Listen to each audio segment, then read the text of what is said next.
with Will McDaniel, better known as Bardahl, in the Elvis circles. He was one of the fortunate ones that got to go to the roller rink, got to go to the Fairgrounds, and go join them on the movies at the Memphis and other places.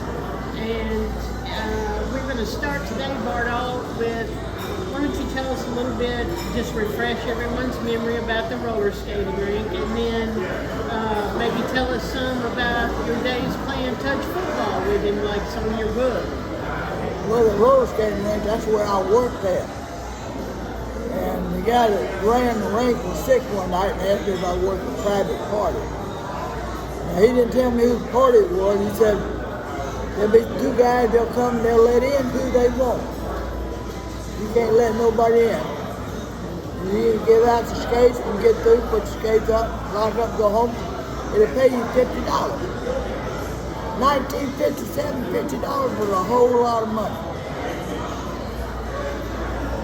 So I told him yes, and he was sick, so he went on home. And I stayed there about a half hour later or so. Two guys come walking in from the terrace room next door. The terrace room was a fine eating establishment and nightclub. They come in, they let in 150, 200 people. I'm sitting there, and I was give out all the skates. And when I get through, I put my skates on, and I get out there with them. Well, about 30 minutes later, Elvis comes walking in. He's been over there eating supper. Now I know whose party it is. I get off, he got the skates there, but they were locked up, so I got his skates out, gave them to him. We all got back out there on the floor skating. About a half hour later, somebody starts blowing a whistle. I get to looking around, all the females are getting off the floor. The males, half of them are going to one end of the ring, the other half the other end of the ring. I was down there and I could see Elvis down the other end. I told the guy next to me, I said, you know, I want to get hold of Elvis. He said, okay. He yelled Elvis, this guy won't shoot. Elvis said, okay. They blew the whistle, we had the free crawl in the middle. I was going to knock his butt off. Well, when I woke up about 5 minutes later, they had me in a chair and a rag on my head. They were sitting there patting me and apologizing. I said, hey man, this is your party, let's go play some more. I got back out there again. There it goes. Down the floor again, I'm going to put it to him. And about 5 minutes later, when I woke up the second time, I had a rag on my head, they were sitting there patting me, apologizing. But man, I said, this is your party, let's go play some more. We get back out there and everybody lines up on the rails again. They blow the whistle. Two people came down the floor, Elvis and I. Everybody else stood there and watched. So we collided in the middle, and I stood up and looked down here, Elvis laying out cold. Well, hell, here come Red West and them out sitting down Elvis. I go hide in the table and chairs. Well, about 5 minutes later, after Elvis woke up, Red found me. He said, Elvis said, he's over here. Elvis come over there, looked under the table, took his finger and told me to come there. I knew I was fixing to have an ass whooping. My dad raced automobiles, so Glenfield gave him boxes and boxes of Bardahl t-shirts. So I wore them all the time in the skating rink. So I got out and I stood up, got Elvis standing in front of me looking at me, Red West standing on the side. Elvis looks at me and he looks down at the t-shirt. He looks at me and he looks down at the t-shirt. He said, Bardahl. He said, Red said, I like it. Give him the phone number to the house, he can come up anytime he wants. Elvis turned out and skated away, Red West pulled out a pen and paper, wrote down the phone number to Graceland. And here I just been knocked out twice for Elvis. Just knocked Elvis out. Got the phone number to Graceland, and invitation to come up anytime I want. That's how I got the nickname Bardahl that night from Elvis. In part one. Okay, so after you got to know him and went to Graceland, and was coming up some, how often did you get to go up there, and what kind of stuff did you all go do? Is that when you started playing touch football with him also? Well, I went up, the first time I went up there was at night. First time I decided to try to see if Elvis meant what he said. So I went to the front gate and told the guard, I said, Elvis said I can come up anytime I want. The guard said, no, it don't work like that. You got to call up the house, and they'll call down and let me know if you can come up or not. So I went across the street, I had the phone number with me. At that time it was EX74427. EX74427? Never forget that. And so I called up the house, somebody answered the phone. I told them who I was, what the deal was and all. They said, just a minute, they went talked to Elvis and came back. Elvis said, you can come up. Well, I'm walking across the street, phone ringing in the guard shack. By the time I get to the gate, the guard come down there at the Bardahl and said, hey, you can go up. He opened the gate and I walked up the front door and knocked on the front door. Somebody come and answered the door. He said, Elvis was waiting for you in the blue room. Turned around and started walking away. I said, hey, I've never been up there before. I don't know where the blue room is. He said, you go to that wall, make a U-turn and go down the steps. And get to the bottom of the steps, blue room on the right.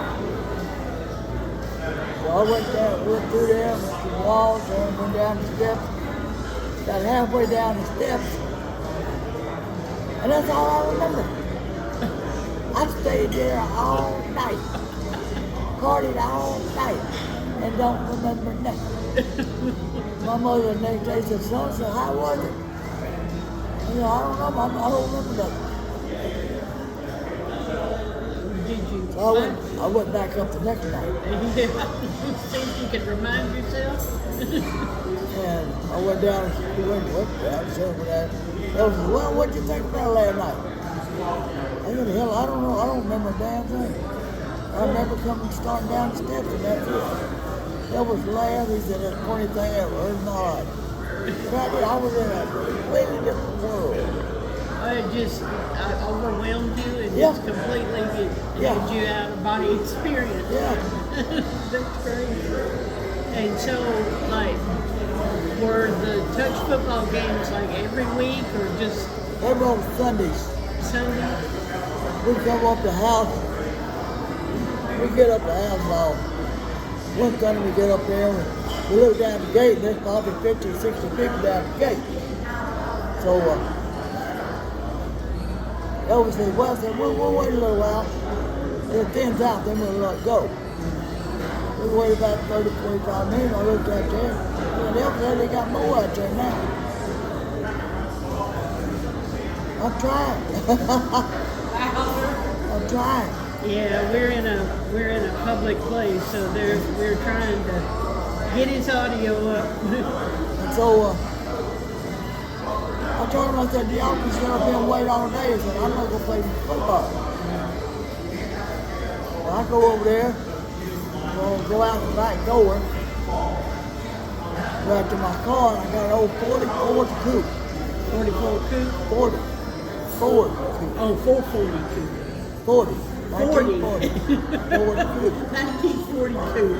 Okay. And that back seat, little thing they lay down like this, a rod come down, and you sat on it. You got off on it, seats go back up. That's wild. It's a little coupe, go two-door car. Yeah.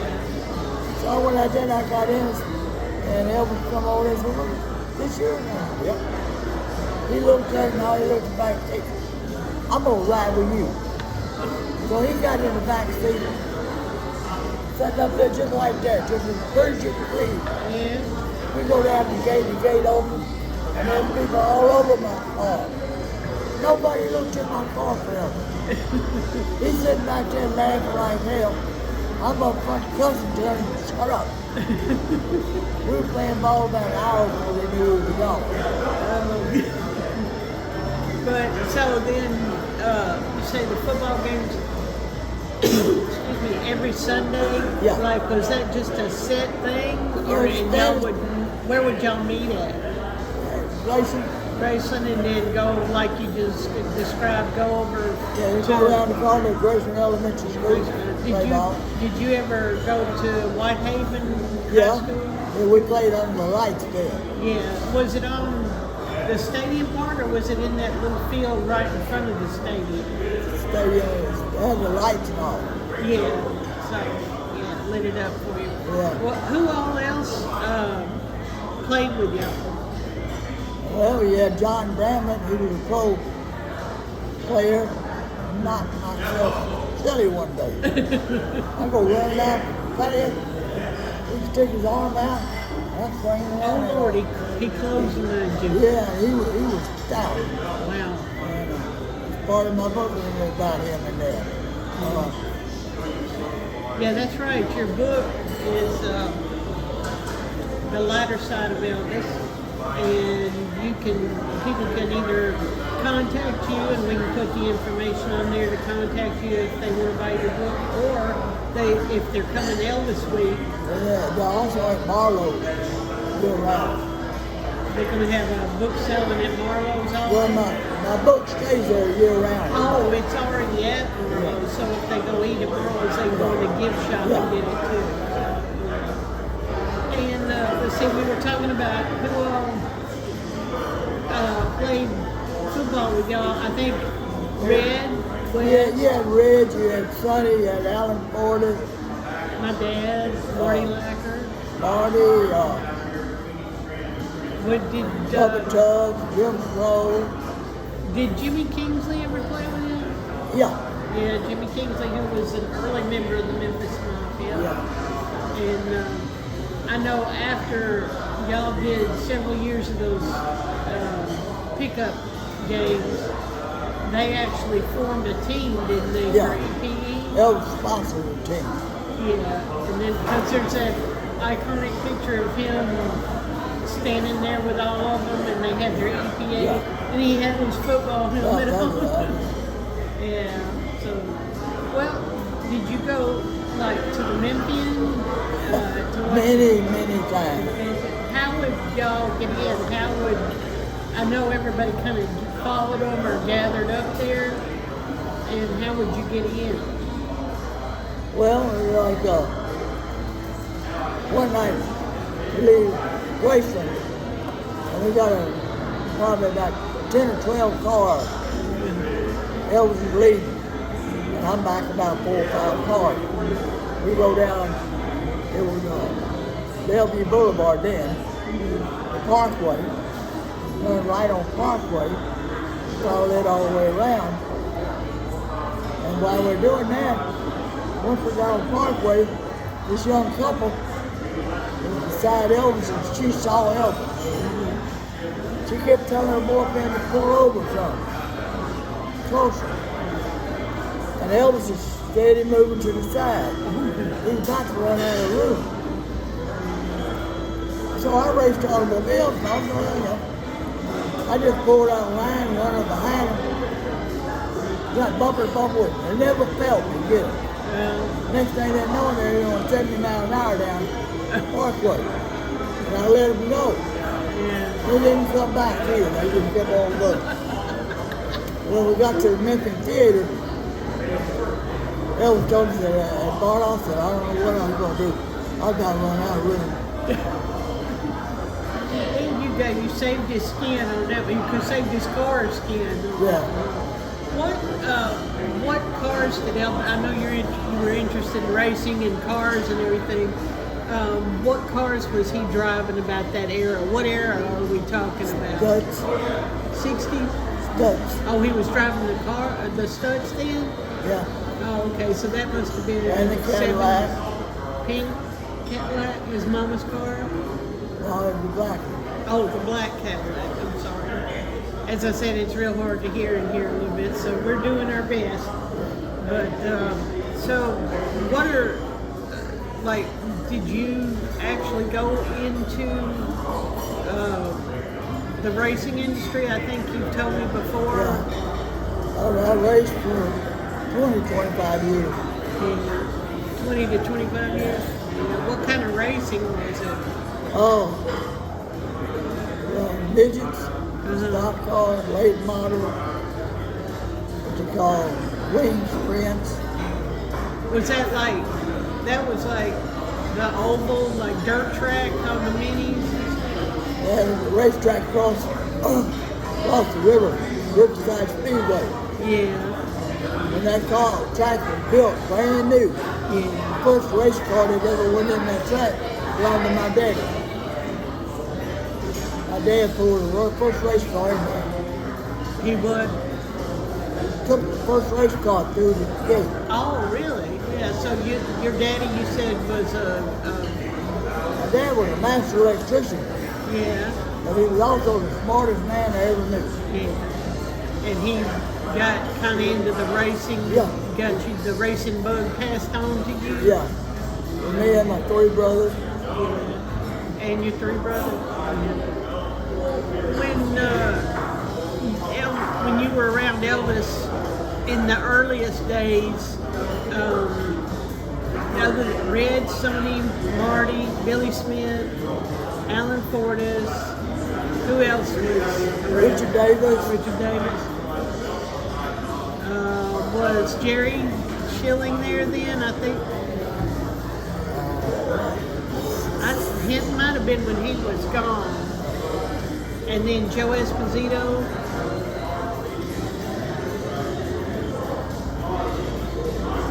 Cliff Cleave. Yeah. They say he was a card. Well, I'll tell you how he was. He didn't know how to take no for an answer. Like Elvis invited him up to eat one day and he stayed 6 months. You invited him up to eat and he stayed 6 months. Yeah, I've heard Cliff would make an appearance and kind of disappear one day and you wouldn't see him for a long time, then he'd just drift back in. Yeah, they were out in California watching the World Series. And it was a sold out World Series. Cliff in there with Elvis already. Oh, I'm gonna go to the World Series. I'll see y'all later. Cliff said it's sold out. Hey, it don't matter. So Cliff goes. And so a couple days later they're watching TV and the president is there. Yeah. They pan on the president.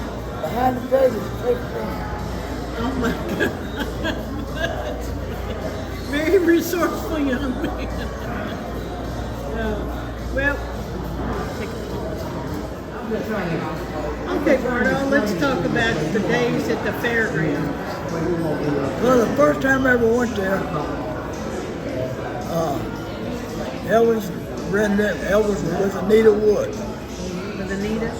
And the first thing they do when they come into the Fairgrounds, they go on the roller coaster, Pippin. And so I'd always get in and run up there and get in the very back seat. I like to ride the English and things like that. And Elvis and Anita would always be in the front.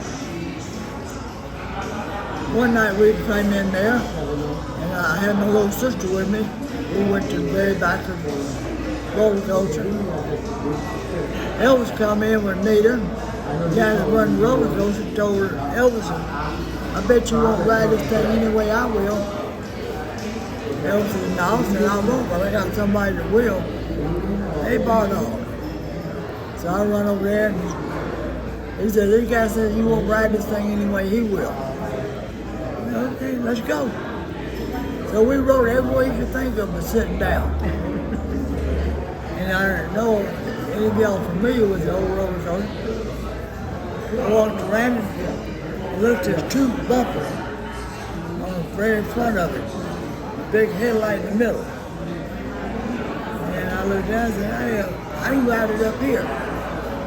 Stand on the bumper and I hold on to the same rail they're holding on to. And they're sitting in the front seat.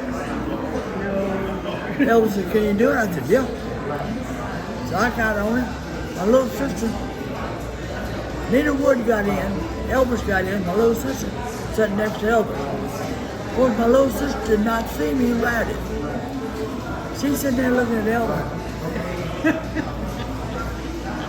Never saw me on the front. She was just zoned in. And so, rode it around, come back, got off of it.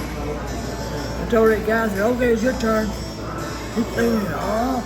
He gave Elvis $50 they had bet. Elvis gave me the $50 that it was worth it. Such a big mouth son of a bitch up. Did you ride the bumper cars with Elvis? I hear there's a story with you and Shirley Connell. Well,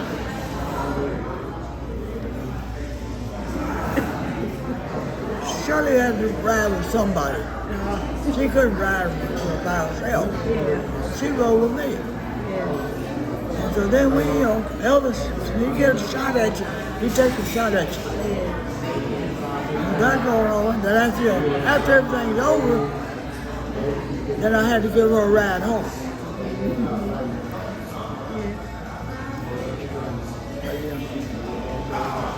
So what happened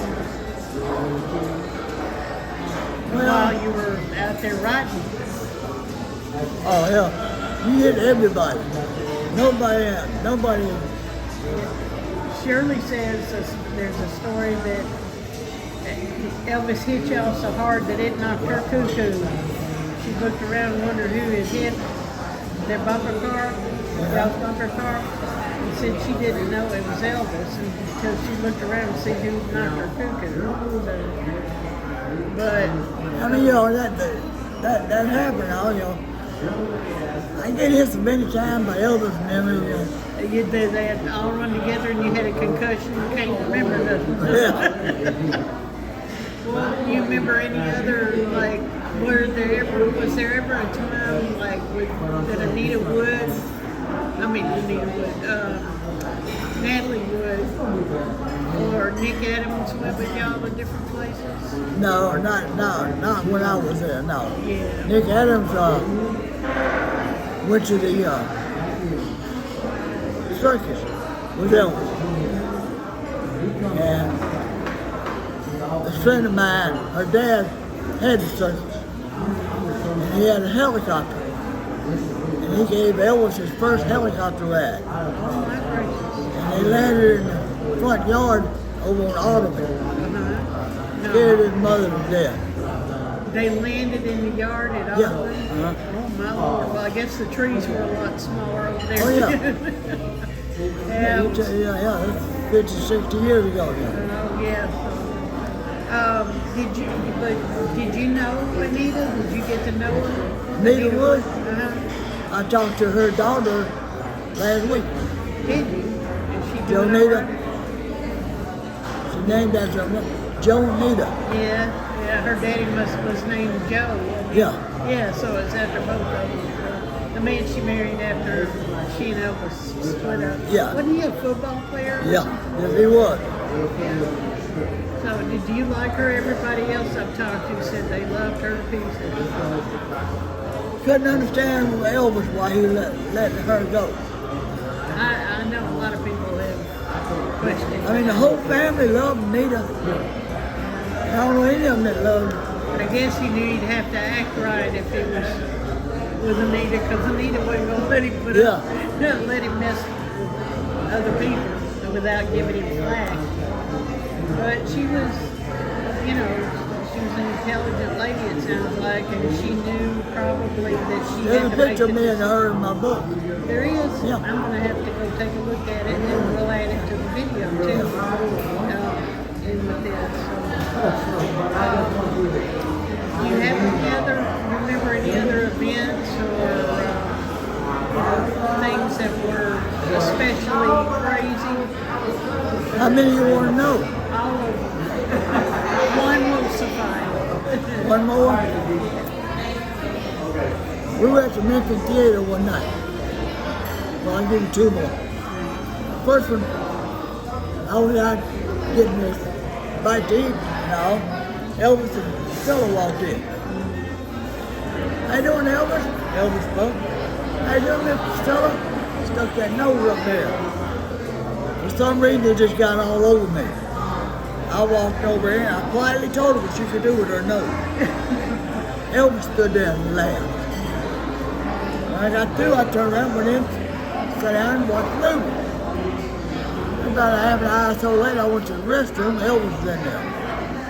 Elvis, man, said, I'm sorry. He said, I spoke to you and you spoke to Priscilla and she stuck her nose over there. I said, I'm sorry, it just got all over me. Yeah, I'll go down, I'll apologize, anything you're going to do, straighten it out. No, you won't, Bardahl.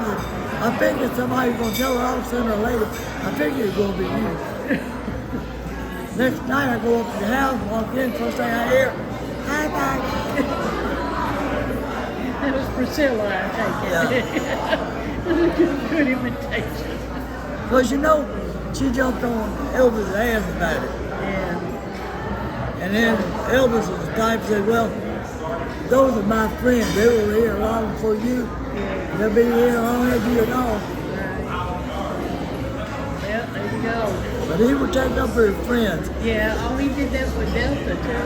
And he, he wouldn't let us abuse Priscilla or anything. Yeah. No. But if we were right, he'd take up for us. He was he had an honor about his friendship. So and what was the other one? You said you had a second one? Well, one night we was sitting there watching a movie. Well, Elvis type he likes to sit right down in the middle of the screen. And he's sitting on back and back. They were down there clowning him. Then all he heard is show for them. Then they get up and move around all. I'm sitting over on the side. And I ain't gonna get tired of it. Hey, why don't y'all just sit down and shut up? I just kind of hit down. Elvis got looking around and he spots me. Uh-oh, here he comes out, coming up the aisle. And I'm going up on the seats and it's roll.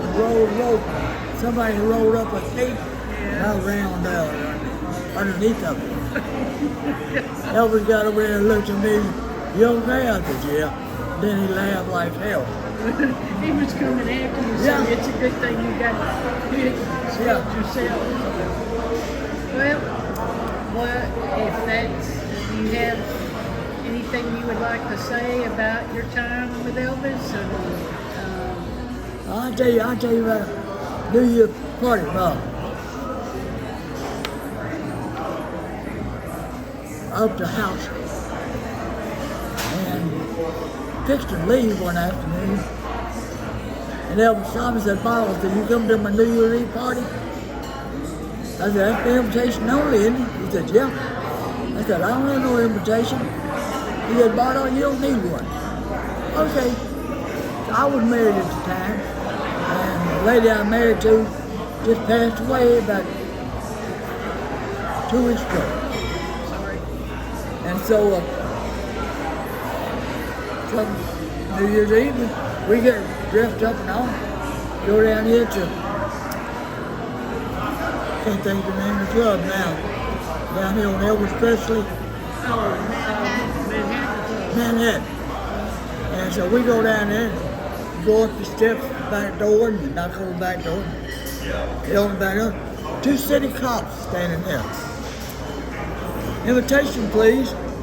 Shit, I don't need one. You must be Bardahl. They knew?